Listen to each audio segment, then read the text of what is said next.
Kita kembali ke tanah air. Pimpinan Pondok Pesantren Al Zaitun Abdurrahman Panji Gumilang ditetapkan sebagai tersangka tindak pidana pencucian uang atau TPPU. Panji Gumilang terancam hukuman paling lama 20 tahun penjara.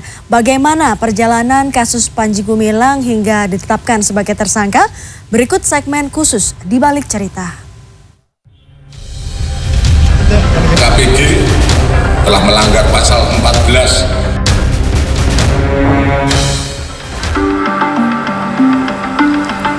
Direktorat Tindak Pidana Ekonomi Khusus Barreskrim Polri menetapkan pimpinan Pondok Pesantren Al Zaitun Panji Gumilang sebagai tersangka tindak pidana pencucian uang atau TPPU.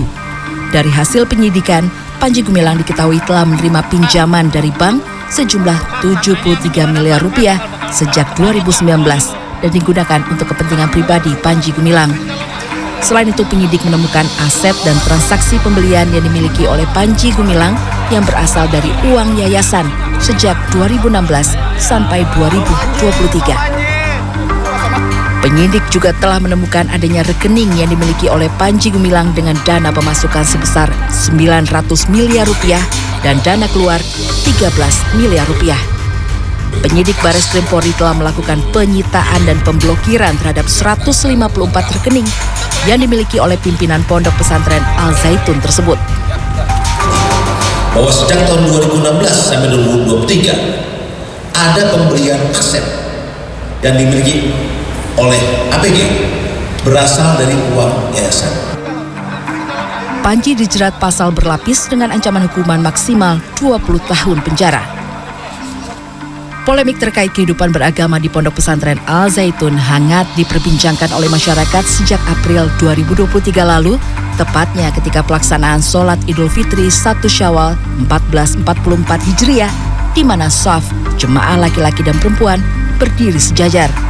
Bahkan ada seorang jemaah perempuan yang berdiri sendiri di depan para jemaah laki-laki. Padahal dalam ajaran Islam, shaf sholat dilaksanakan secara terpisah antara laki-laki dan perempuan.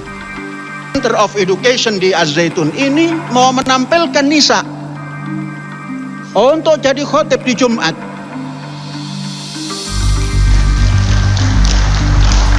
Pernyataan Panji Gumilang juga menjadi sorotan publik terutama oleh umat Islam.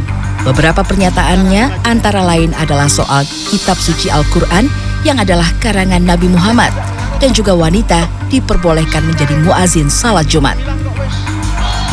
Penyimpangan tersebut menimbulkan kontroversi di kalangan masyarakat dan para ulama.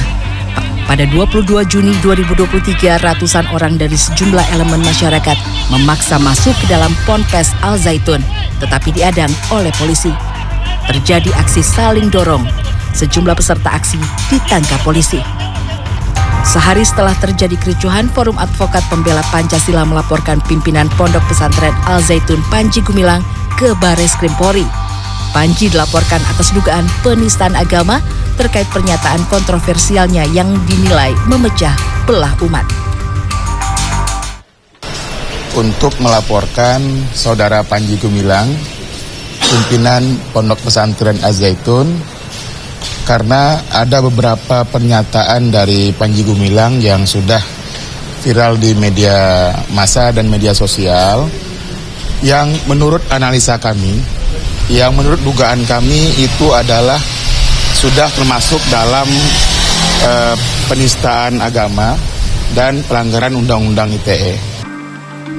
Kemudian pada 1 Agustus 2023, pimpinan Ponpes Al Zaitun Panji Gumilang akhirnya ditetapkan sebagai tersangka kasus dugaan penistaan agama oleh penyidik Direktorat Tindak Pidana Umum Barreskrim Polri.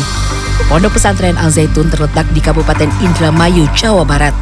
Ponpes tersebut didirikan pada 1 Juni 1993 di lahan seluas 1.200 hektar dan resmi memulai pembelajaran pada 1 Juli 1999. Ponpes itu diklaim sebagai ponpes terbesar di Asia Tenggara dengan jumlah santri 10.000 orang. Tim Liputan CNN Indonesia.